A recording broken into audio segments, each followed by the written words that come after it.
आज की क्लास की शुरुआत हम कर रहे हैं उसी सवाल से जो लास्ट टाइम किया था। वैल्यू सेम है ना? लेकिन उस दिन ओरिजिन के अबाउट आपने टॉर्क निकाला था, वो एक पॉइंट था। आज एक्सिस के अबाउट टॉर्क निकाला।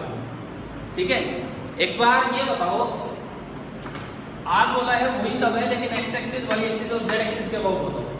सबसे पहले आप ये बताओ टॉर्क अबाउट ओरिजिन क्या आया था उस दिन वेक्टर फॉर्म में? I cap minus 6j cap plus 2k cap.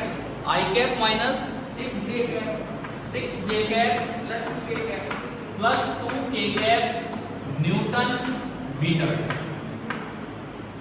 ये आया था कि नहीं बताओ? ठीक है, ये आ गया टॉर्क अबाउट अ पॉइंट।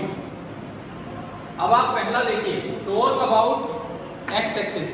तो एक्स एक्सिस पे कोई एक पॉइंट लो। क्या ओरिजिन एक्स एक्सिस पे लाई करता है कि नहीं? Yes sir. करता है ना? तो ओरिजिन अगर एक्स एक्सिस पे लाई करता है तो पॉइंट का तो काम हो गया। और फिर उस टॉर्क का कंपोनेंट कर दो पैरेलल टू, कैसे बताया था एक्सिस के अबाउट टॉर्क निकालना? एक्सिस, जिस भी एक्सिस के अबाउट टॉर्क निकालना है, एक्सिस पे एक पॉइंट लीजिए, उस पॉइंट के अबाउट आर क्रॉस एफ कीजिए, वो पॉइंट के अबाउट टॉर्क आया, उस टॉर्क का कंपोनेंट निकाल लो पैरेलल टू द एक्सिस।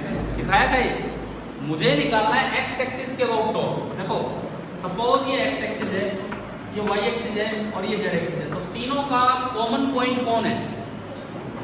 तीनों का कॉमन पॉइंट ओरिजिन, यानी कि ओरिजिन एक्स पे भी लाई कर रहा है, वाई पे भी और जेड पे भी। तो अगर आपने एक्स के अबाउट टॉर्क निकालना है आपको, तो पहले ओरिजिन के अबाउट निकाल लिया, फिर उस टॉर्क का कंपोनेंट कर दो पैरेलल टू एक्स एक्सिस। तो पैरेलल टू एक्स एक्सिस कितना कंपोनेंट है? Only I cap. समझ गए हो? Only I cap. तो पहले का आंसर आ गया आई कैप बस, यानी कि 1, मैग्नीट्यूड 1। दूसरा अबाउट वाई एक्सिस, -6। मैं ये नहीं कह रहा कि इसके कंपोनेंट ढूंढ दो, ये 6 रहे 2 रहे, ऐसे नहीं। हम उसी तरीके से जा रहे हैं कि ओरिजिन लाई किस पे कर रहे हैं? उन एक्सिस पे लाई कर रहे हैं। तो ओरिजिन के अबाउट निकाल लिया टॉर्क, फिर जो टॉर्क आया उसका कंपोनेंट कर दो पैरेलल टू द एक्सिस। आप बताओ क्या ये सीखा था कि नहीं उस दिन? यही काम यस सर। है ना? तो अब मुझे वाई एक्सिस का अबाउट निकालना है। तो ओरिजिन के अबाउट निकाला, ओरिजिन वाई पे लाई कर रहा है और फिर उस टॉर्क का कंपोनेंट पैरेलल टू वाई कितना है? -6j cap. मैग्नीट्यूड होगा ओनली 6, ओनली 6, मैग्नीट्यूड नेगेटिव नहीं होता है। ठीक है, उसके बाद आप तीसरे पे चलिए। जेड के अबाउट कितना होगा? सीधा दिख रहा है अब तो डिस्कशन का लग रहा है। कितना होगा? 2k cap. अपने उस सवाल में आप ये चीज ऐड कर सकते हैं। मैं ये नहीं कह रहा कि टॉर्क के एक्स कंपोनेंट देख लिया, वाई देख लिया, जेड देख लिया। हमने तो वो देखा है एक्सिस पे एक पॉइंट लो जो कि ओरिजिन है, पॉइंट के अबाउट टॉर्क निकालो, निकाल रखा है, और फिर उसका कंपोनेंट कर दो पैरेलल टू द एक्सिस। ठीक है, उसी सवाल को टॉर्क अबाउट एन एक्सिस में हमने बढ़ा दिया। क्या समझ आ गया कि नहीं? कैसे किया? ठीक है, चले आगे बढ़े। अर्षित दिख रहा है इधर से? ज्यादा आगे नहीं दिख रहा है? तो अगली चीज जो हम सीख रहे होंगे, हमने अभी टॉर्क निकालना सीख लिया, फिर एक फोर्स कपल जैसी चीज। हाँ, एक और भी तो काम दिया था आपको, आप याद तो दिलाते नहीं हो यार। फोर्स कपल वर्ड से मुझे याद आया, एक और भी काम दिया था आपको भी, अभी याद आया? तो घर से करके लाए हो ट्राई। अगर पॉइंट उस रोड की बजाय कहीं साइड में भी लाई करे तो भी रेफरेंस पॉइंट से इंडिपेंडेंट आना चाहिए था। टॉर्क दिया था ये काम। ये बताओ, ये तो याद आ गया ना? घर से कितने बच्चों ने ट्राई किया? हुआ नहीं? चलो कोई नहीं, मैं बताता हूँ। देखिए यार, करके लाए करो। वीडियो भी तो डाले जाते, भूल जाओ कुछ काम दिया एक बार, उसके आखिरी 5 मिनट देख लिया करो क्या है क्या नहीं। कुछ काम हो तो वो देख सकते हो कौन सा। क्या ये चीज आपने ऐड कर दी अपनी कॉपी में? ठीक है,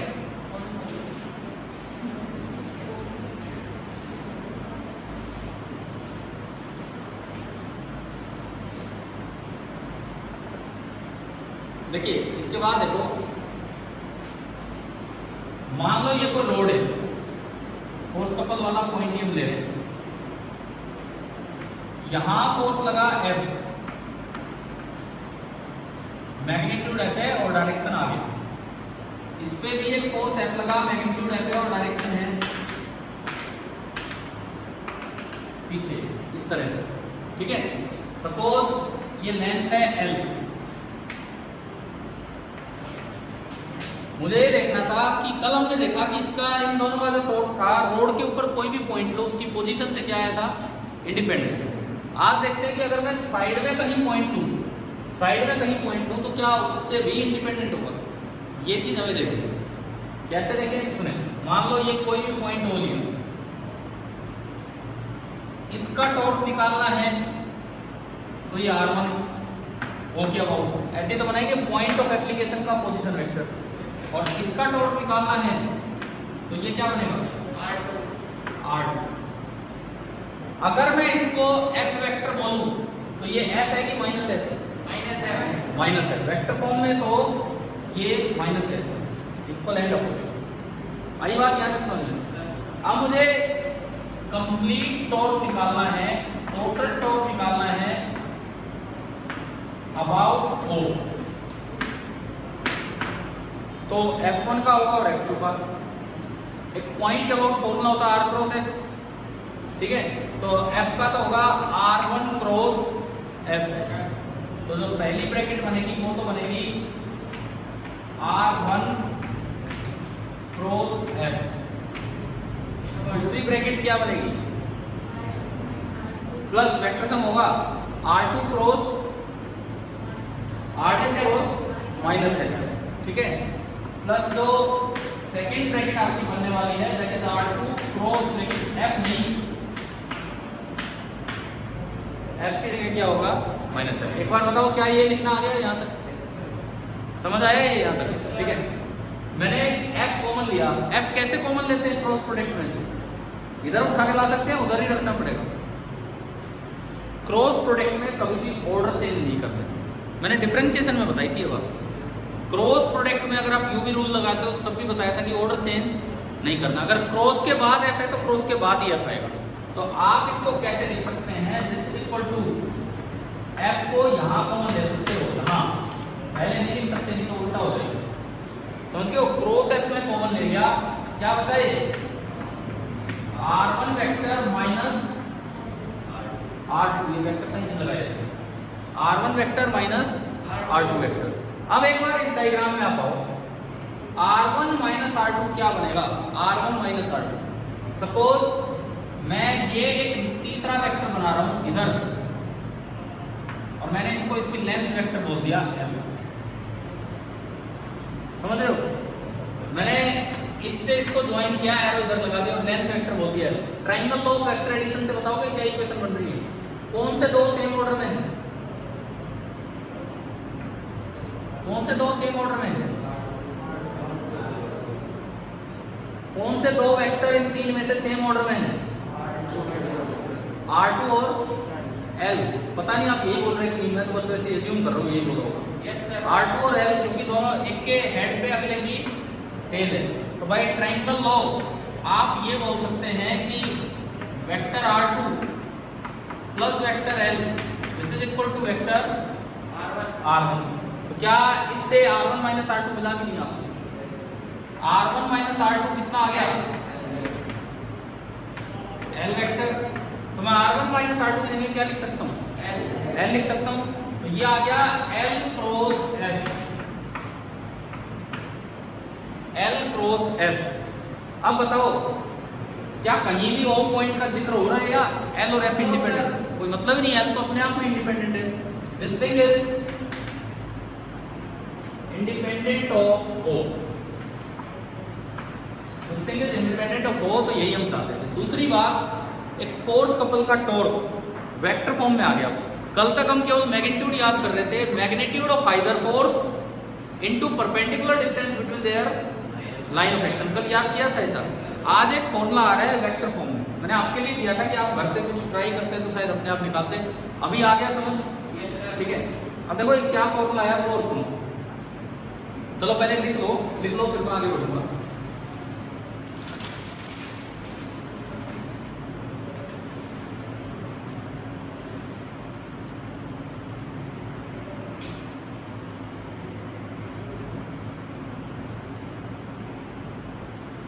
सुमित कुमार आपकी क्लास में है ना, सुमित कुमार।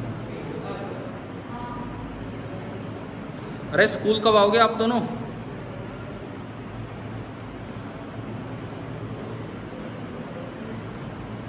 क्या हॉस्टलर हो क्या?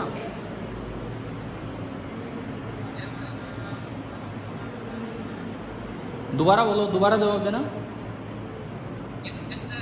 ठीक है चलो कोई नहीं, तब तक आप ऐसे अटेंड कीजिए और पूरा लेक्चर ना पाए तो वीडियो रिकॉर्डिंग देख लेना हो तो फिर।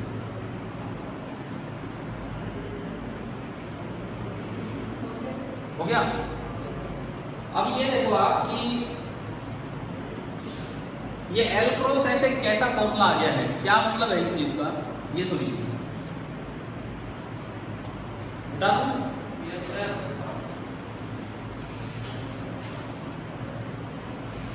कभी भी जैसे ये कोई ऑब्जेक्ट है, ये कोई ऑब्जेक्ट है, सुनो,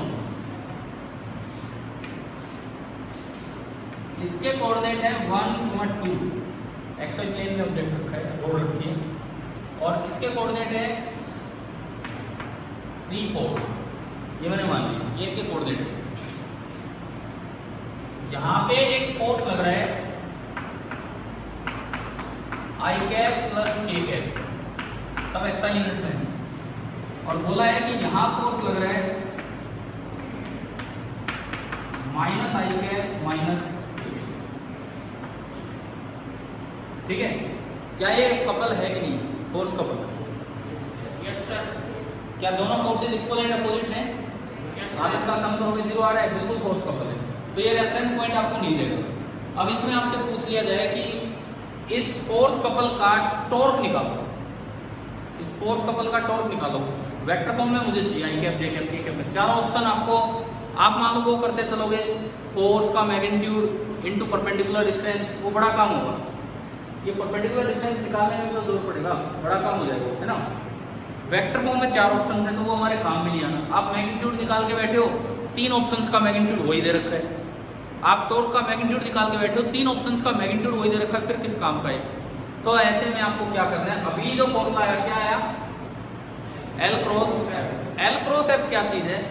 अगर आप इसको F बोलते हो, अगर आप इसको F बोलते हो, भाई आपकी मर्जी है, आप इसको भी F बोल सकते हो और इसको भी, अगर आप इसको F बोलते हो तो L वेक्टर लेना होगा दूसरे पॉइंट से इसको ज्वाइन करने वाला। अगर मैं इसको F बोलूं तो ये जो वेक्टर होगा ये क्या लेना होगा आपको, याद है ये अभी ऐसे ही तो आया था L क्रॉस F। अगर आप किसी एक को F बोलते हो, किसी एक पॉइंट पे लगने वाले फोर्स को F बोलते हो, तो दूसरे पॉइंट से उस पहले पॉइंट का जो पोजीशन वेक्टर है उसे क्या बोला हमने, वेक्टर L, तब आएगा सही मायने में टॉर्क। ये दिमाग में होगी तो ये बात, ठीक है? अब देखो ये L वेक्टर लिखवाओ क्या होगा, आपको याद होना चाहिए x2 minus x1 I cap plus y2 minus y1 J cap, है ना? तो x2 3 माइनस x1 2, यानी कि 2 आई कैप, समझ रहे हो, प्लस y2 4 माइनस y1 2, भाई इस साइड दिख रहा है, समझ आ रहा है क्या कर रहे हैं? ये आपका हो गया 2 आई कैप प्लस 2 के कैप, क्लियर है? हाँ सॉरी जे आएगा 2 आई कैप प्लस 2 जे कैप, L आ गया। अगर आपने इसको F बोल दिया होता तो L ये लेना होता, क्या ये बात दिमाग में बैठ रही है कि नहीं? क्योंकि मैग्नीट्यूड पता है एक गड़बड़ क्या होगी, आपने अगर L उल्टा ले लिया टॉर्क आ जाएगा लेकिन अपोजिट डायरेक्शन में आएगा। अब आपके 4 ऑप्शंस में से 2 ऑप्शन ऐसे दे रखे हैं, एक पॉजिटिव साइड एक उतना ही नेगेटिव साइड, तो वो आपकी गलती से फिर आप गलत टिक कर जाओगे। समझ आ रहा है कैसे बोला है? इसके बाद क्या करना है, आपने इसको F बोला तो F वेक्टर आपका हुआ आई कैप प्लस जे कैप, और अब आपको क्या लगा देना, L क्रॉस F। क्या ये इसी का टॉर्क है या दोनों का टॉर्क, बताओ? ये जो मैं L क्रॉस F निकालूंगा ये खाली इसका टॉर्क आया या दोनों का है? दोनों का है, नेट टॉर्क है। तो इसके बाद जो टॉर्क आएगा that is equal to L cross F I cap J cap K cap, पहले L 2 2 0, फिर ये फोर्स क्या दिया है आई कैप प्लस के कैप 1 0 1। अब आप सोल्व कर लेंगे, कर ही दो चाहे इतनी देर में, तो फिर क्या है ये दिमाग में होना चाहिए कि कैसे L बनाना है कैसे F बनाना है।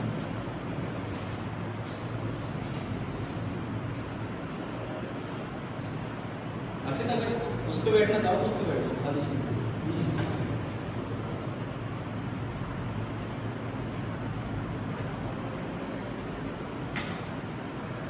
आपका रिजल्ट आ गया? नहीं है? नहीं, स्कूल की तरफ से जो वो रैंक लिस्ट होती है, कैंपस प्रो वाला वो। मुझे कितना 95 स्कोर हुए हैं, बहुत अच्छा स्कोर है इनके। 95 बन रहे हैं 100 में से।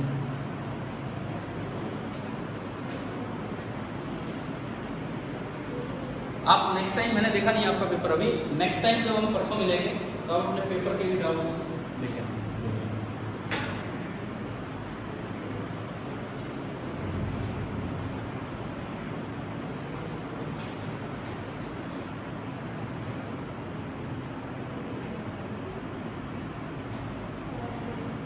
कितना आ रहा है, कोई बच्चा आंसर बताएगा इसका? I cap, J cap, K cap?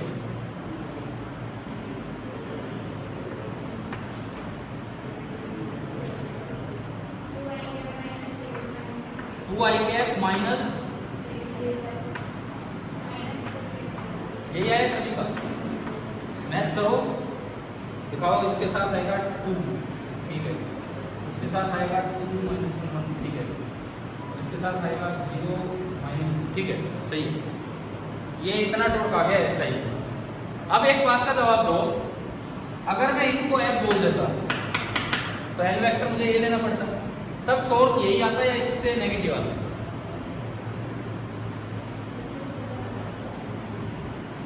अगर मैंने इसको F चूज कर लिया होता तो मैं एल वेक्टर ऐसे बनाता है, ऐसे x2 माइनस x1, तो टॉर्क फाइनली यही आता या इसका नेगेटिव आता? नेगेटिव क्यों आता? टॉर्क तो टॉर्क है, आपके निकालने के तरीके पे थोड़ी डिपेंड करे। सर -2 j क्यों है -2 j इसमें, जहाँ पे यस सर -2, हाँ। एक बार फिर से मेरा सवाल सुनिए। मैंने ये पूछा कि आपने इस तरह से टॉर्क निकाल लिया, अगर कोई बच्चा इसको F बोल दे तो उसे N ये बनाना पड़ेगा, और फिर वो N क्रॉस F करे तो क्या टॉर्क यही आएगा, इसका नेगेटिव आएगा? यही आएगा, ठीक है। रास्ते अलग अलग हैं, मुझे तो ये मतलब कैसे आप निकालो यार, आंसर तो वही आना है जो घूम रहा है इस तरीके से। असल में दोनों चीजें उल्टी होगी। वो F में नेगेटिव नहीं था, F में नेगेटिव आ गया, तो एक नेगेटिव इसमें आ जाएगा। जैसे अभी N ये बना है, उसमें से वो हटाओगे तो -2 इस तरह से आएगा, तो माइनस माइनस अपने आप क्या हो जाएगा, प्लस हो जाएगा। क्या ये पॉइंट समझ आ गया? ये बता सकते हैं। चले तो आगे बढ़े, ठीक है। देखिए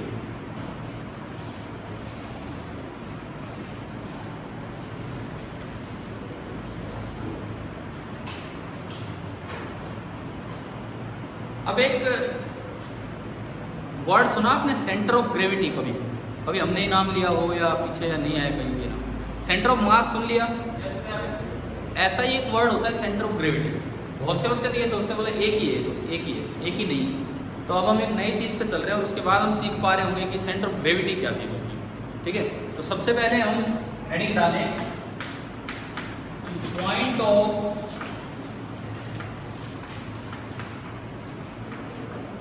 application of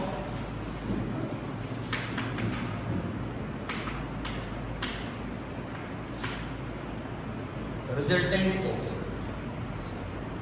point of application of resultant force।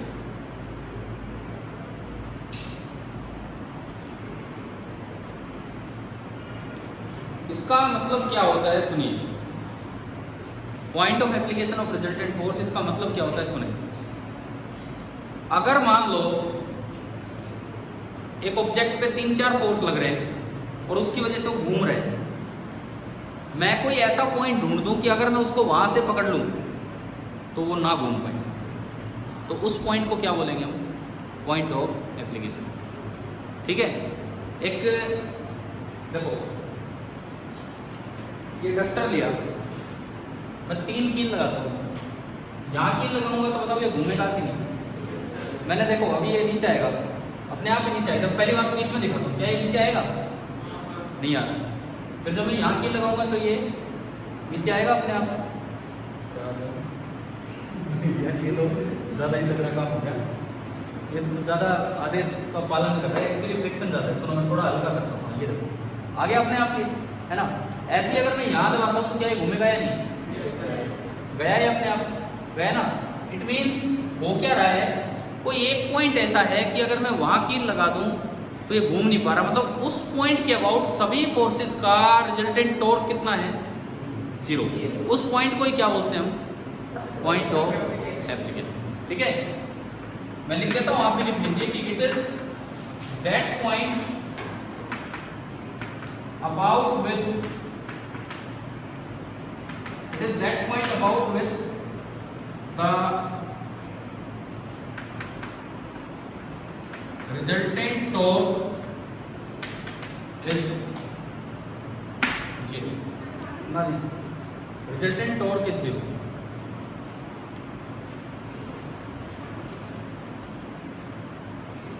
एक एग्जांपल ले लेते हैं ताकि समझ में आए। सपोज ये कोई रोड है, मान लो 1 मीटर लंबी रोड है, सपोज 100 सेंटीमीटर लंबी रोड। अभी आप वेट वगैरह कंसीडर मत करना, क्यों वेट क्यों नहीं लगेगा ये बताओ। वेट कंसीडर मत करने का मतलब ये है कि ये रोड कहाँ रखी हुई है, टेबल, समझ लो भाई ये डस्टर है, देखो ये डस्टर है, यूं रखा है, क्या वेट कंसीडर करने की जरूरत है अभी नहीं है ना। मतलब बोर्ड पे देखिए यूं रहा है, लेकिन असल में मैं कह रहा हूँ कि आप यूं मानिए कि कोई वेट वगैरह कंसीडर करने की आपको कोई जरूरत नहीं है।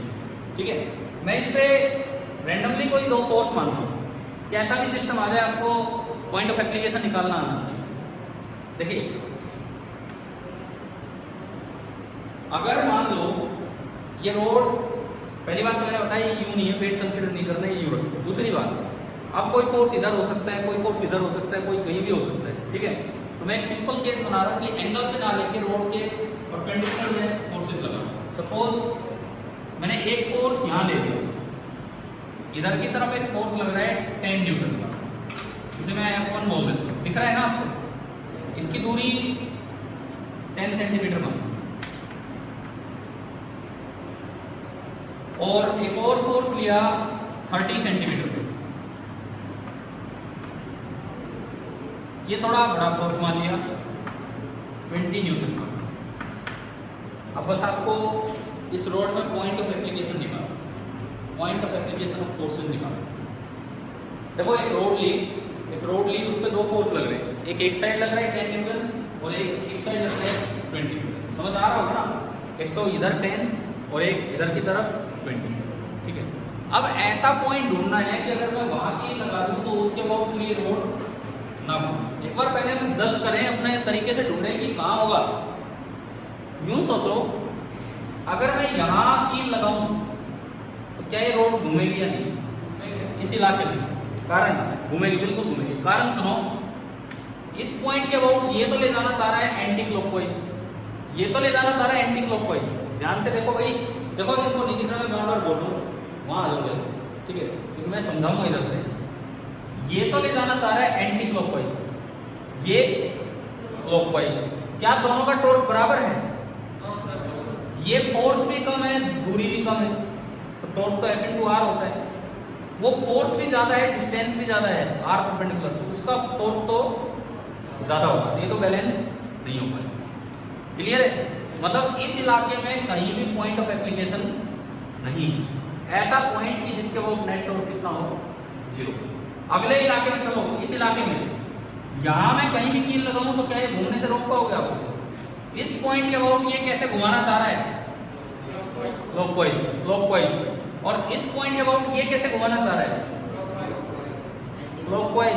एंटी एंटी क्यों कर रहे हो? ध्यान से देखो, ध्यान से देखो, इधर देखो भाई, ये भी यूं ले जाना चाह रहा है इस बीच वाले किसी हिस्से के अबाउट, और इस पॉइंट के अबाउट ये भी कैसे ले जाना चाह रहा है? क्लॉकवाइज। तो क्या कोई चांसेस है टॉर्क 0 होगा? यहाँ तो बहुत तेजी से घूमना स्टार्ट करते हैं। समझ में आ रहा है? देखो इस इलाके में देखा, कुछ सहूलियत थी कि भाई एक तो एंटी क्लॉकवाइज ले जाना चाहते हैं, एक क्लॉकवाइज, क्या पता बैलेंस हो जाते हैं, लेकिन नहीं हो सकते क्योंकि जो छोटा फोर्स है वो पास लग रहा है और जो बड़ा फोर्स है वो दूर लग रहा है। प्रोडक्ट उसका ज़्यादा ही आएगा, इसका कभी बैलेंस नहीं होगा। इस इलाके में तो कोई चांस ही नहीं है। क्यों? दोनों क्लॉकवाइज। ये भी क्लॉकवाइज, ये तो बहुत तेज घुमा देगा, यानी कि एक ही हिस्सा बचा है। कौन सा? ये। इस इलाके में मैं कहीं भी कील लगाऊं तो मैं अगर इधर से देखूं तो अब चांसेस है। सुनो, इस पॉइंट के अबाउट ये कैसे घुमाना चाहेगा? एंटी क्लॉकवाइज, दिख रहा है? और वो क्लॉकवाइज। क्या टॉर्क बैलेंस के चांसेस हैं? देखो ये पास है लेकिन फोर्स ज्यादा है, F into R परपेंडिकुलर करना है। वो दूर है तो R बड़ा हो गया, F छोटा है, तो क्या प्रोडक्ट सेम आ सकता है या नहीं? Yes sir. बिल्कुल आ सकता है। तो पहली बात आपको रीजन ढूंढना आ गया कि किस इलाके में पॉइंट ऑफ एप्लीकेशन मिलेगा। पॉइंट ऑफ एप्लीकेशन का मतलब इतना सा है कि भाई वहां कील लगा दी तो ये रोटेट नहीं करेगा। समझ में आया? तो अब आगे शुरुआत होगी। अभी तक तो केवल एक विजुअलाइजेशन था, एक एनालिसिस था कि कहाँ होगा। अब आगे शुरुआत होगी कि भाई कहाँ होना चाहिए। कैसे करें? देखिए, मान लो ये पॉइंट ऑफ एप्लीकेशन है, कहीं से भी एक एंड से मान लो, कहीं से डिस्टेंस मान लो, बताओ कहाँ से माने? आप चाहें तो यहाँ से भी मान सकते हैं, ये 30 है, ठीक है। इससे थोड़ा और आगे मान लो, कितना आगे? बाद में फिर हम एंड से बता देंगे, सेंटर से बता देंगे, जहाँ से बताना बता देंगे, ठीक है। लेट ये जो पॉइंट ऑफ एप्लीकेशन है ये यहाँ से x डिस्टेंस दूर, तो इस P पॉइंट के अबाउट जो नेट टॉर्क होगा वो कितना होगा? 0 होगा। P पॉइंट के अबाउट नेट टॉर्क 0 होगा। देखिए इसका टॉर्क लिखो जी, F into R perpendicular. F into R perpendicular कितना है? ये x और ये 20 दिख गया, तो 20 प्लस x। तो इसका मतलब F जो कि 10 न्यूटन है इंटू R परपेंडिकुलर जो कि है x प्लस 20। ये यूनिट में हटा देता हूँ, न्यूटन में, ये सेंटीमीटर कट जाएंगे अपने आप। क्या यहाँ तक इक्वेशन बनी? बराबर। ये टॉर्क तो कौन सी डायरेक्शन है? क्लॉकवाइज की एंटी क्लॉकवाइज? उसके अबाउट ये यूं ले जा रहा है क्लॉकवाइज, बराबर। दूसरा क्या होगा? इसी के अबाउट दूसरा नीचे घुमाना चाह रहा है एंटी क्लॉकवाइज, कितना? 20 इंटू एक्स, तो बराबर 20 इंटू एक्स, और ये डायरेक्शन एंटी क्लॉकवाइज। तभी तो बैलेंस हो गए, 0 कर पाएंगे। समझ आया? यहाँ से ऊपर एक्स आ ही गया, 0 से 0 20 आ रहा है एक्स तो 20 आ रहा है simply. 2x minus x, 2x minus x is x, so x is coming out to be 20 centimetre. आया समझ? पूछा जाए कि एक एंड से पॉइंट ऑफ एप्लीकेशन बताओ कितनी दूर है? 50 मीन सेंटर। समझ गए हो? इसका मतलब ये 20 आने का मतलब है कि जो पॉइंट ऑफ एप्लीकेशन है इस सवाल में, बाई चांस इस सवाल में क्या आ गई? सेंटर होगा। कि अगर सेंटर ऑफ द रोड पे मैं कील लगा दूं तो ये नहीं होगा, ठीक है। सेंटर ऑफ द रोड पे कील लगाएं तो ये नहीं होगा। क्या पॉइंट ऑफ एप्लीकेशन कैसे ढूंढना है, क्या मतलब है, समझ आया कि नहीं है? तो डाउट है तो पूछ लो इसमें।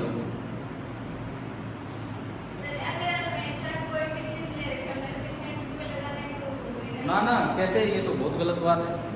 मान लो ये रोड है, मैंने सेंटर पे लगा रखा है और मैं एक फोर्स इधर लगा दूं तो घूम जाएगा कि? समझ रहे हो भाई? फोर्स का डिस्ट्रीब्यूशन कैसा है उसके अकॉर्डिंग फिर देखना होता है कि सेंटर पे है कि नहीं। अगर मैं इसी सवाल में ये 10 वाले को एंड पे कर देता तो सेंटर पे नहीं आता, क्या होगा? ठीक है, ये जनरल सी बात नहीं है, तो इसको जनरलाइज कर दो। इसको कर दिया कीजिए नोट तो आप।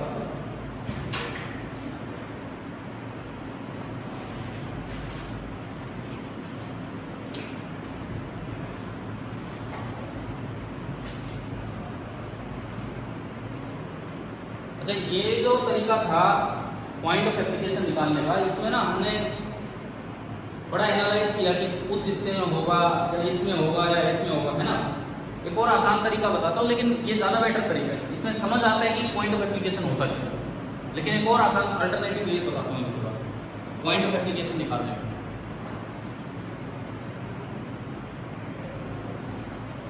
चले भाई, बढ़े आगे।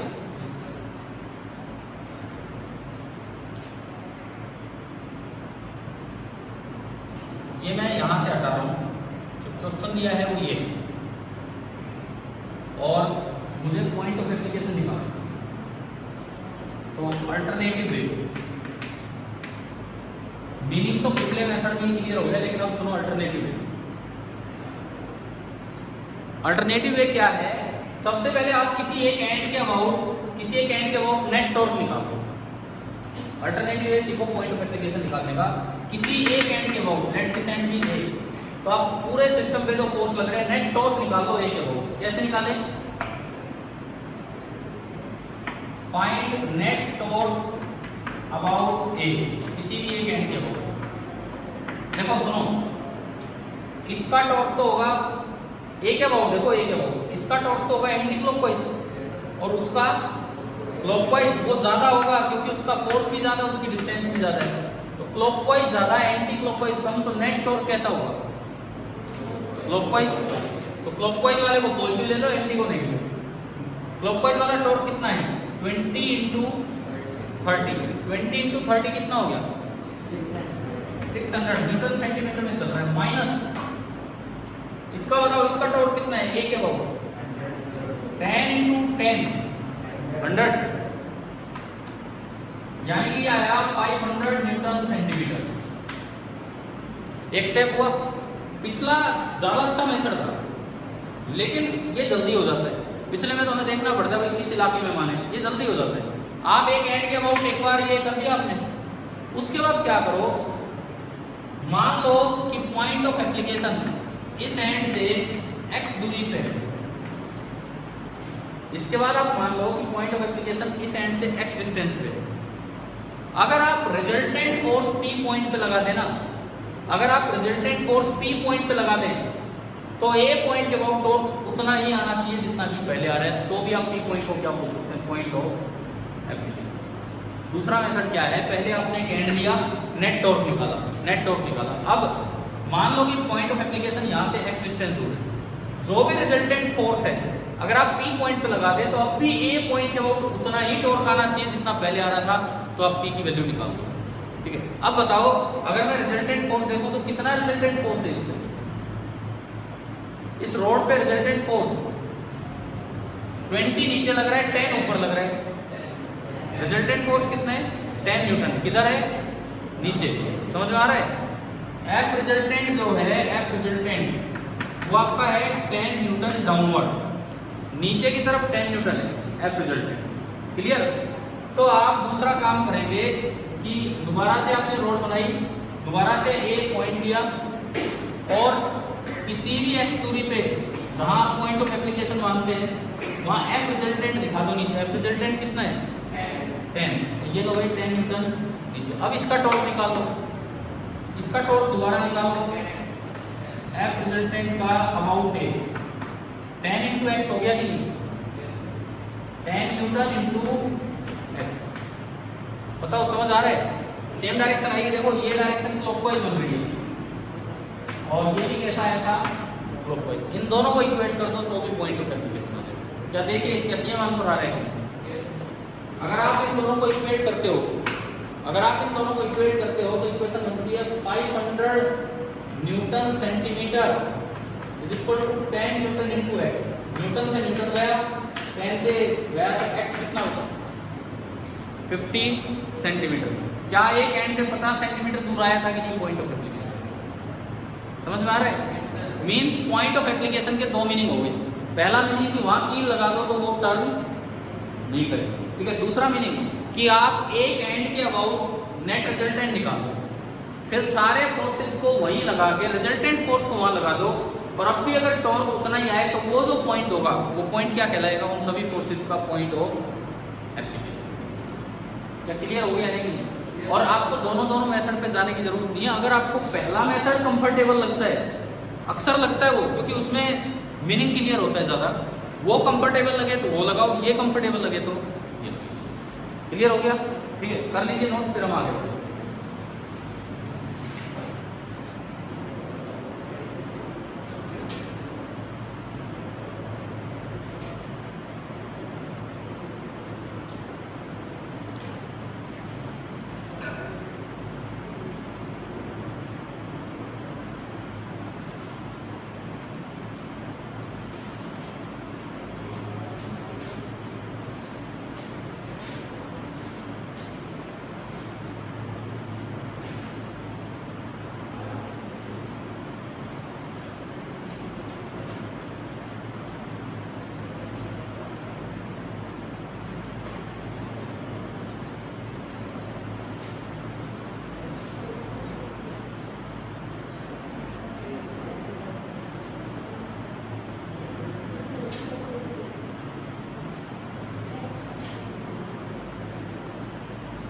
मैंने क्लास की शुरुआत में नाम लिया था कि ये चीज़ आप सीख लेंगे। क्या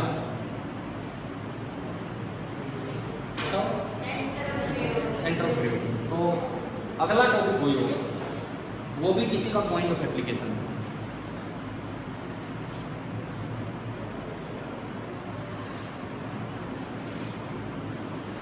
चले निकाल दूं, पॉइंट ऑफ एप्लीकेशन निकालना आगे दोनों मेथड समझ में।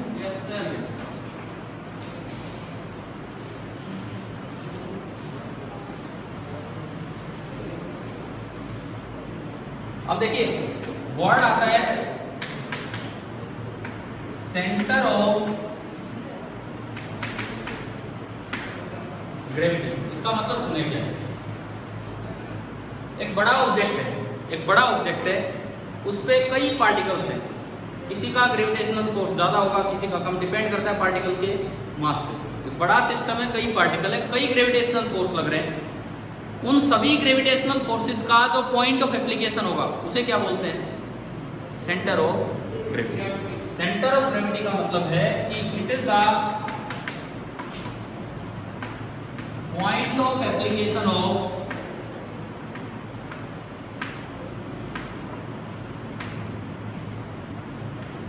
resultant gravitational force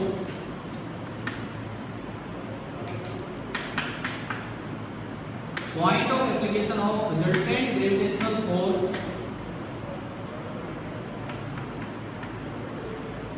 acting on an object। एक ऑब्जेक्ट पे रिजल्टेंट ग्रेविटेशनल फोर्स कितना लग रहा होगा, उसका जो पॉइंट ऑफ एप्लीकेशन होगा वो होगा सेंटर ऑफ ग्रेविटी।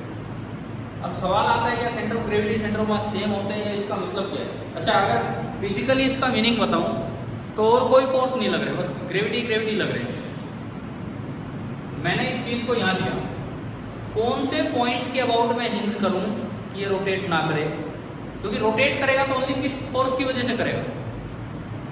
भाई मैं इसको यहाँ दीवार पे कील लगा और अगर ये टर्न कर जाए तो किस फोर्स की वजह से करेगा, ओनली ग्रेविटी तो है और तो कोई फोर्स है नहीं जो इसको टर्न करवाए। ठीक है, अगर मैं इसको दीवार पे लगाऊं और कील लगाने पे भी ये टर्न कर रहा है, मतलब उस पॉइंट के अबाउट ग्रेविटी का नेट डॉट जीरो नहीं है। तो आप ऐसा पॉइंट ढूंढ दो कि वहां कील लगाने पे टर्न ना करे, तो वही क्या होगा इसका सेंटर ऑफ ग्रेविटी। मतलब ऐसा पॉइंट जिसके about resultant torque gravitational force का कितना हो जाए, जीरो। जैसे कि देखते हैं, लिख लिया ना आपने,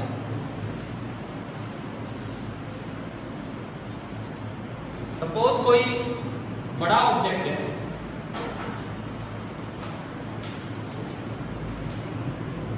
एक्सटेंडेड ऑब्जेक्ट है अर्थ पे, और मैं कहता हूं इतना बड़ा है कि उसका एक हिस्सा इंडिया में है तो दूसरा हिस्सा किसी और देश में, इतना बड़ा ऑब्जेक्ट है। मीन्स मैं ऐसी ऑब्जेक्ट की डायमेंशन चाहता हूं कि जी की वैल्यू चेंज हो जाए।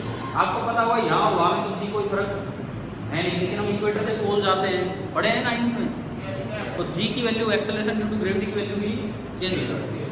सपोज n पार्टिकल सिस्टम है, मैं कहता हूँ ये जो ऑब्जेक्ट है ये n पार्टिकल सिस्टम, एक पार्टिकल उसका मास है m1, एक पार्टिकल उसका मास है m2, ऐसे ऐसे n पार्टिकल्स हैं, लास्ट वाले का मास mn। अब मैं वेट दिखाऊंगा, इसका वेट होगा वर्टिकली डाउनवर्ड अर्थ के सेंटर की तरफ, m1 इंटू g1। g1 क्यों कर दिया हमने, बड़ा ऑब्जेक्ट है तो अलग अलग हो सकते हैं। यहाँ वाले का वेट होगा m2 इंटू g2, लास्ट वाले का वेट होगा mn इंटू gn। समझ आ रहा है? ठीक है, अब मुझे चाहिए सेंटर ऑफ ग्रेविटी। मान लो ये पॉइंट है P, मैंने कहा कि P जो है that is centre of gravity of the object. अगर P point centre of gravity of the object है तो इसका क्या मतलब है, इसका यह मतलब है कि इस पॉइंट के अबाउट जितने भी ग्रेविटेशनल फोर्स लग रहे हैं उन सबका रिजल्टेंट कितना होगा, जीरो। आज यही तो बताया था पॉइंट ऑफ एप्लीकेशन में। ठीक है, अब देखो इनका टॉर्क कैसे निकालेंगे। आपने P पॉइंट से ये r1 वेक्टर बना दिया, पहले का पोजीशन वेक्टर, P पॉइंट से ये सेकंड बना दिया R2, ऐसे करते रहे P पॉइंट से लास्ट बना दिया Rn। समझ रहे हो? नेट टॉर्क अबाउट P, अगर P सेंटर ऑफ ग्रेविटी है तो नेट टॉर्क अबाउट P कितना होना चाहिए? 0। पॉइंट ऑफ एप्लीकेशन की डेफिनेशन ही ये थी कि जिस भी फोर्स का पॉइंट ऑफ एप्लीकेशन निकालो और रिजल्टेंट का टॉर्क उस पॉइंट के अबाउट कितना हो? 0। ठीक है, मतलब अगर मैं यहाँ कील लगा दूं तो ये इतना बड़ा ऑब्जेक्ट घूमेगा नहीं ड्यू टू ग्रेविटी। समझ आ रहा है? अब टॉर्क लिखते हैं। टॉर्क का फॉर्मूला R क्रॉस F होता है। तो इस पॉइंट के अबाउट पहले फोर्स का टॉर्क, इस पॉइंट के अबाउट पहले फोर्स का टॉर्क होगा R1 क्रॉस M1 G1। समझ गए हो कैसे? R cross F। इस पॉइंट के अबाउट दूसरे का torque R2 cross M2 G2 plus उत्तर रहेगा इस पॉइंट के अबाउट NN का cross Rn cross Mn Gn, और ये सारा का सारा कितना आना चाहिए? अगर ये 0 आ जाए तो ये पॉइंट होता है सेंटर ऑफ ग्रेविटी। कई बच्चे सोचते हैं कि सेंटर ऑफ मास के साथ पढ़ना चाहिए सेंटर ऑफ ग्रेविटी, कोई लॉजिक ही नहीं है। क्या सेंटर ऑफ मास में टॉर्क नाम लेते हैं क्या? तो सेंटर ऑफ ग्रेविटी तो तब पढ़ने लायक होता है जब टॉर्क आप जान चुके हो। उसके बाद सेंटर ऑफ ग्रेविटी कुछ नहीं है, point of application of gravitation. क्या ये इक्वेशन आ गई समझ में? ठीक है, अब एक स्पेशल केस लेंगे। आप एक बार ही बना लो अगर नहीं बनाया तो। उसके बाद हम लेते हैं स्पेशल केस।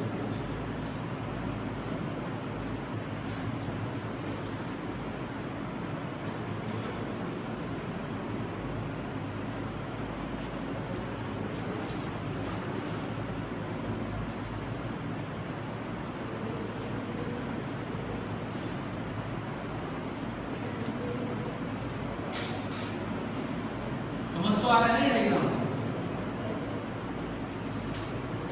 दोनों आ गए।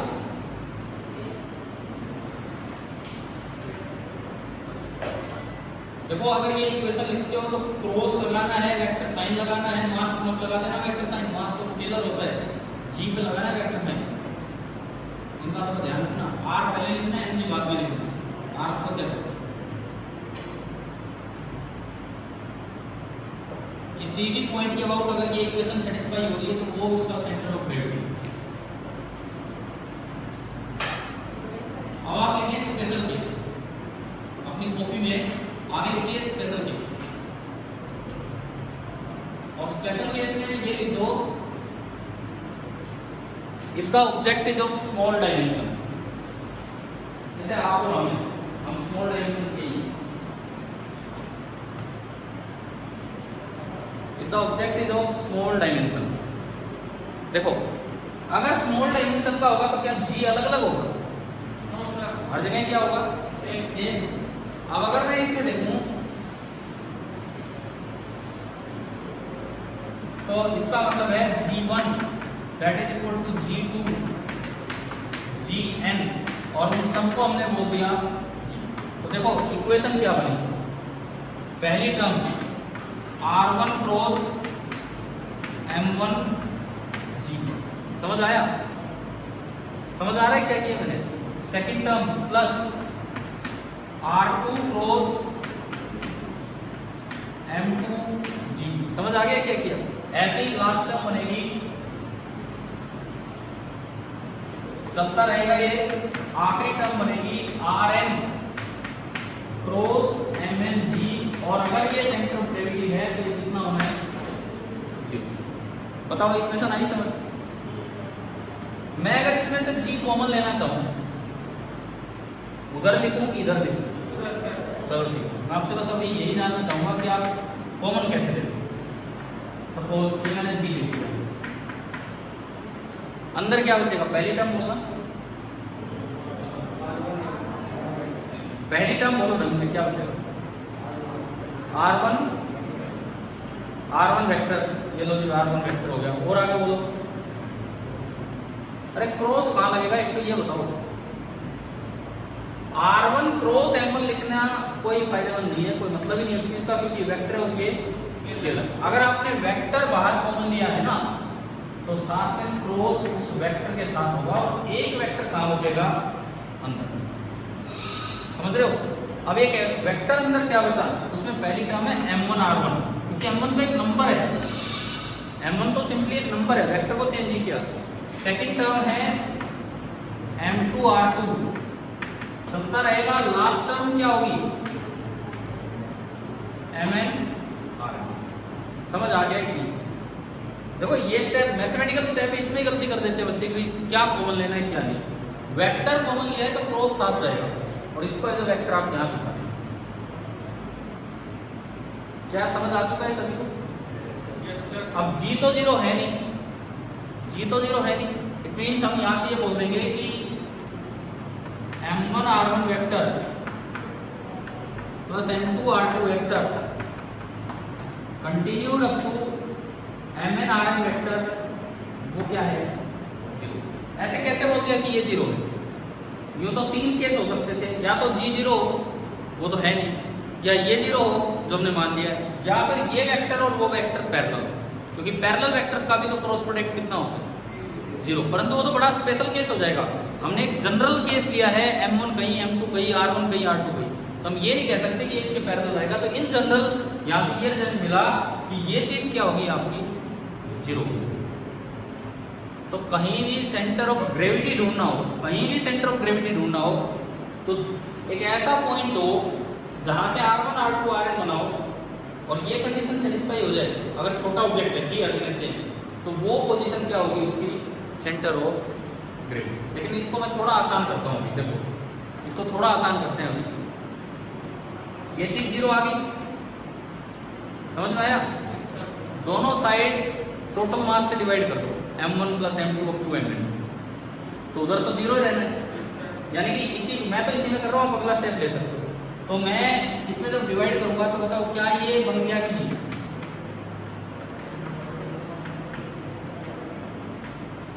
हाँ जी बोलो, ये और वो सेम है। ये किसका फॉर्मूला होता था?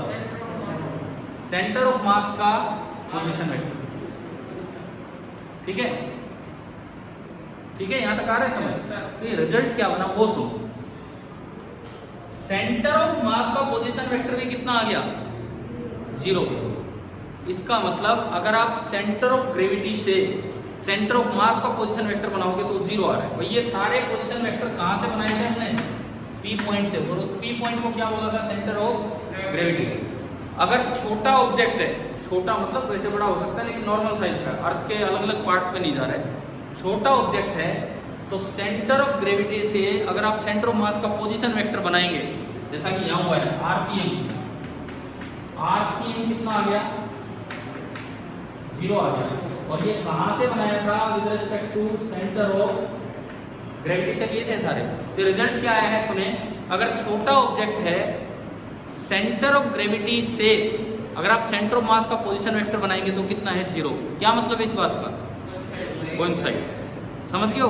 तो ये एक रिजल्ट है कि for objects of finite dimensions centre of mass and centre of gravity coincide. लिख लो आप चाहे इसके बाद।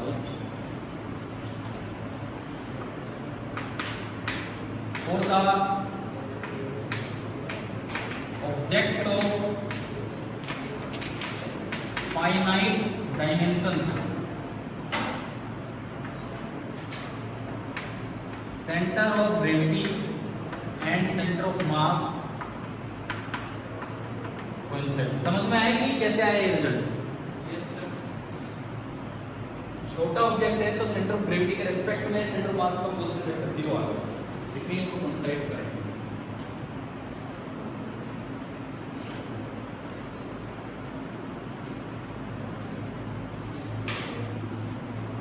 तो आज हमने जो नया काम सीखा है, एक ही सीखा है। वैसे तो वो पिछला क्वेश्चन भी लिया था, वो किया हुआ सवाल कि उससे कैसे, लेकिन नया काम एक ही सीखा है। क्या? Point of application of force क्या होता है, उसके दो तरीके, एंड देन उससे ही क्या बना, सेंटर ऑफ ग्रेविटी। और अगर फाइनाइट साइज का ऑब्जेक्ट है तो जहाँ सेंटर ऑफ मास है वहीं पे सेंटर ऑफ ग्रेविटी। क्या इतनी बात समझ आ गई है कि नहीं? ठीक है, सेंटर ऑफ ग्रेविटी कैसे सवालों में यूज हो जाता है ये हम अगली क्लास में देख रहे होंगे, यानी कि कल या परसों। इन केस अब सुनो, अब आप अगर परसों आते हो यहाँ परसों आएंगे। तो कल आपकी क्लास होगी शाम को जूम पे, बहुत लंबी नहीं, 40 मिनट। हाँ जी सर, चलिए ठीक है, थैंक यू।